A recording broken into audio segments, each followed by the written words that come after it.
অনেক অনেক দিন আগের কথা। মরুভূমির মধ্যে লুকিয়ে ছিল পারস্য এক রাজ্য। এই রাজ্যের রাজা ছিলেন শাহরিয়ার। তার জীবনের সাথে ঘটেছিল ভয়ঙ্কর এক বিশ্বাসঘাতকতা, যার কারণে তিনি সব নারীর উপর বিশ্বাস হারিয়ে ফেলেন। সিদ্ধান্ত হিসেবে তিনি নারীদের হত্যা করতে শুরু করেন। কিন্তু হঠাৎ এক বুদ্ধিমতী নারী আসে তার জীবনে। গল্প বলা শুরু করেন নিজেকে বাঁচানোর জন্য, যেখানে রাত মানেই মৃত্যু আর গল্প মানে জীবন বাঁচানোর লড়াই। কিন্তু তিনি কি শেষ পর্যন্ত পেরেছিলেন তার গল্প দিয়ে নিজের জীবনকে বাঁচাতে?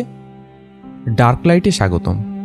আজকের ভিডিওতে আমরা জানব আরব্য রজনী বা অ্যারাবিয়ান নাইট সম্পর্কে। আসলে অ্যারাবিয়ান নাইট একদিনে লেখা কোনো বই না, এটা শুরু হয়েছে অনেক পুরনো সময়ের মুখে মুখে বলা গল্প থেকে। এই বইয়ের ভেতরে সবচেয়ে গুরুত্বপূর্ণ গল্প হলো রাজা শাহরিয়ার আর শাহেরজাদের কাহিনী। কি ঘটেছিল তাদের জীবনে? গল্পে বলা হয় রাজা শাহরিয়ার খুব শক্তিশালী ছিলেন। তিনি তার স্ত্রীকে প্রচণ্ড ভালোবাসতেন এবং তিনিও ভাবতেন তার স্ত্রী তাকে ভালোবাসে। কিন্তু একদিন তিনি জানতে পারেন তার স্ত্রী গোপনে অন্য একজনের সাথে সম্পর্ক রাখছিল। রাজা হঠাৎ করে সত্যটা জানতে পারেন। তিনি স্ত্রীকে না বলে প্রাসাদে ফিরে আসেন। তখন তিনি স্ত্রীকে অন্য একজনের সাথে দেখতে পান। এটা ছিল সরাসরি ধরা পড়া। রাজা শাহরিয়ার তার স্ত্রীর বিশ্বাসঘাতকতা ধরে ফেলেন। তিনি খুবই ভেঙে পড়েন এবং রেগে যান। এরপর তিনি ভয়ঙ্কর সিদ্ধান্ত নেন। প্রতিদিন নতুন নতুন বিয়ে করবেন আর পরের দিনই স্ত্রীকে হত্যা করবেন। এইভাবে তিনি প্রতিদিন একজন নারীকে বিয়ে করতেন আর ভোর হওয়ার আগেই তাকে হত্যা করতেন। পুরো রাজ্যে ভয় নেমে আসে। রাজ্যের কেউ আর তাদের মেয়েদেরকে রাজপ্রাসাদে পাঠাতে চাচ্ছিল না। ঠিক এই সময়ে এগিয়ে আসে এক মেধাবী ও সাহসী মেয়ে, শাহেরজাদ। তিনি ছিলেন অপূর্ব সুন্দরী ও বুদ্ধিমতী। তিনি বলেন, আমিই রাজাকে বিয়ে করব এবং এই ভয়ঙ্কর অভিশাপ শেষ করব। কিন্তু তাকে সবাই নিষেধ করে, বলে নিজের মৃত্যু নিজে ডেকে এনো না। কিন্তু তিনি ছিলেন দৃঢ় সংকল্পবদ্ধ। শাহেরজাদ বলেন, গল্প দিয়েই আমি রাজাকে বদলে দিব।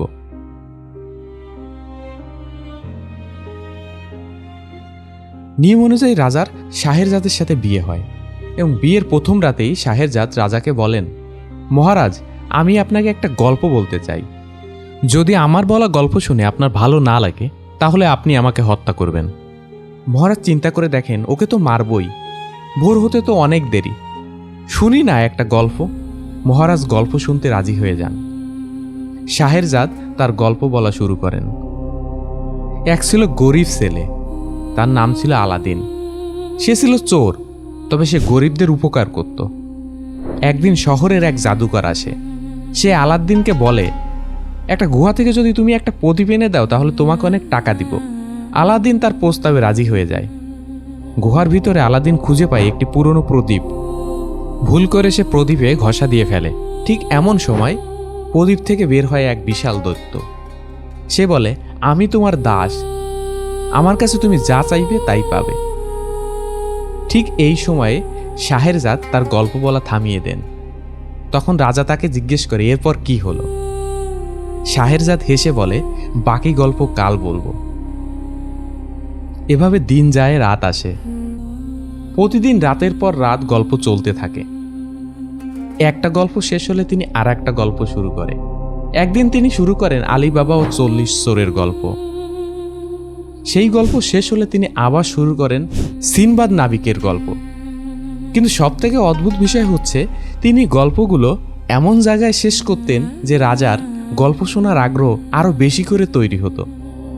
তার গল্প শুনতে শুনতে রাজা ধীরে ধীরে কোমল হয়ে যান।